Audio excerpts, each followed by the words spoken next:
say, word, economic growth. And the only place that is left virgin is Africa. So how can we do in the post COVID era? So the question I'm asking here is, what is the role of business school, African business school, to be relevant, to really mean something for their countries, and also how we can train the leaders of tomorrow, how we can train them, how we can raise awareness among the stakeholders.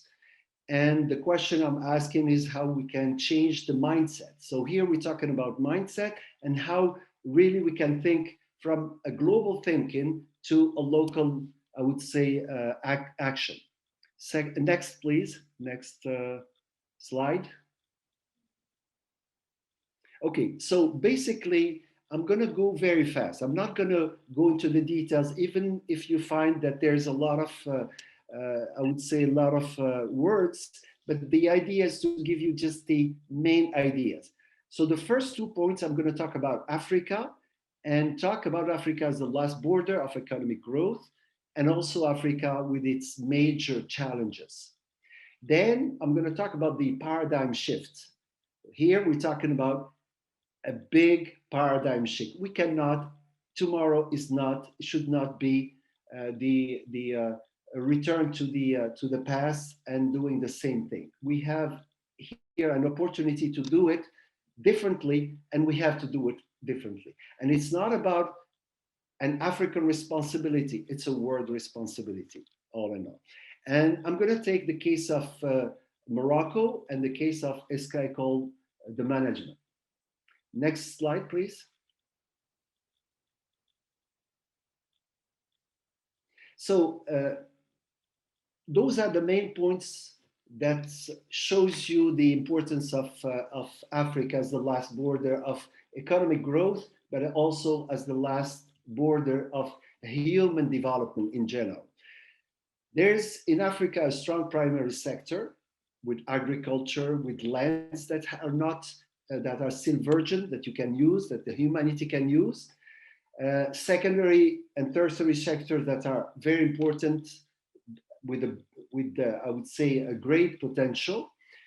Countries that have a high economic growth, but not socially, just in terms of economic, and also a middle class that is getting bigger. So it's 25% of the whole population. The population of Africa, all in all, is 1,200,000,000 people. Major need for infrastructure and major need for foreign direct investment and expansion. So this is what justifies the predation, basically. All what you need is in Africa now. Humanity have consumed most of its wealth, and the leftover is still in Africa. So either we do it good or we do it bad. Next slide, please. Next, this one, it just shows you the numbers, but we should go to so the threats and weaknesses that we have in Africa is the rapid population growth. Half of the population is composed of youth, young people, poverty and social inequality, unemployment, problems with governance and ethics, corruption and power, overexploitation of natural resources and climate change, weak local industrial transformation, and in some countries, wars and political instability. Nothing new for South America in the 70s and 80s, etc. So we are a little bit on the behind, but basically you can understand quickly the analogy. Next slide, please. Next. Okay. Basically here we can see that from the 17 SDGs that we have, the Sustainable Development Goals, Africa is concerned by all of them. There is not one that is out of the scope of the sustainability here. Next, please. So the next slide, please. This slide shows you the African carbon footprint. And you can see on the right side that Africa in purple has a very small impact, but it has a high impact. I mean, she received most of the problems from climate change. So if we don't think about it as an overall, I would say overall planet, we have it all wrong. So basically, we need to think and think universal, and of course, apply it local. Next, please. Next slide. So today there is a necessary paradigm shift that we have to do in our continent by basically promoting Africa passage from a rentier economy to a wealth creating, inclusive and green economy. So nothing new, but since we can start from scratch, from zero, it's better to do it the right way. The second is by preparing African leaders of tomorrow to address social challenges through social innovation and entrepreneurship, but also by raising today's leaders' awareness about responsible business and also about social responsibility. And the last thing would be to sensitize African communities and youth on sustainability. So those are the main things that we should do in the future. And as a business school, and you can, next slide, please. As a business school, we are located in Casablanca in Morocco, and very close to Spain. So it tells you where we are, but basically we are in the north west of Africa. We're the first AACSB accredited business school in Francophone Africa, and one of the only six accredited business schools in Africa. So it tells you how much work we need to do as business school to move on. Next, please. Next, yeah, tell the full slide, yeah. So this is just gives you an idea about Morocco major challenges, and you can see that the social challenges are the same. We're talking about education, health, gender equality, and growth, inclusive growth, and human development. And also in the environmental challenges, and it's not full, we still have to push the button, please. So it's climate change, access to water, etc. Access to water, access to energy, and we'll see some example later on. Next, please. So as a business school, all the initiatives that we are trying to set in Morocco and also in neighboring countries are basically within our mission. We try through the mission, we try to say what we want to be and how we want Africa to be. It's also set in the values and ethical principles that we have, and it's also set in the competencies that we try to target for our students. And basically, all our initiatives are around principles of responsible management education. I'm not going to go into the details, but you can see it in the classes, in the courses, in the research, but also in the social life of students. We try also to push them into social innovation and social entrepreneurship. Next, please. So what we do at Esca is we bet on change of mindset for all African development stakeholders. So we need a loud voice and we need to be heard. Basically, we're targeting today's leaders, but also tomorrow's leaders, our students, and also economic actors and the civil society and communities. So we have a framework that is based on one side on the sustainable value creation framework, we're going to talk about it later, and on social innovation and entrepreneurship as a means for students to really learning by doing. The next slide, please. So the first framework, I'm not going to go into the detail, but basically it's a UN framework. It's the PRIME, we call it the PRIME, is the Principle for Responsible Management Education. And we find it very useful to really target all our stakeholders. First is the principle.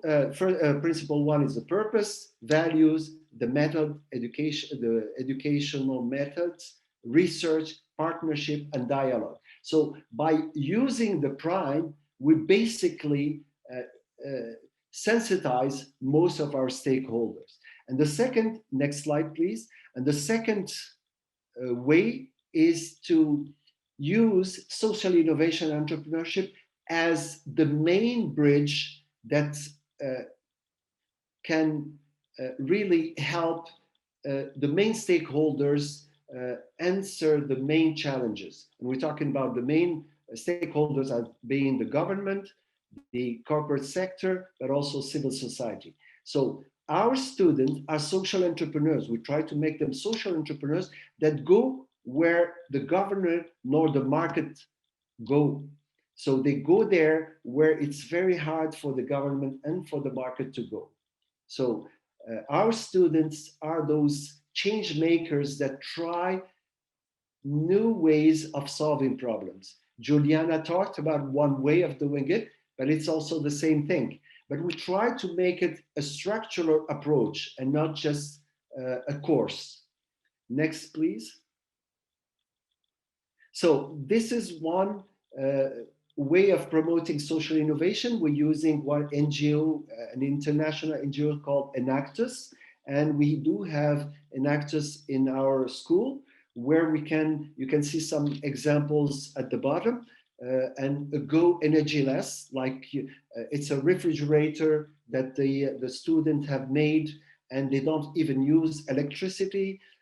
We have the improvement of agriculture in our country. Some do something in the health sector, and some do it in the housing solution for the housing. Next, please.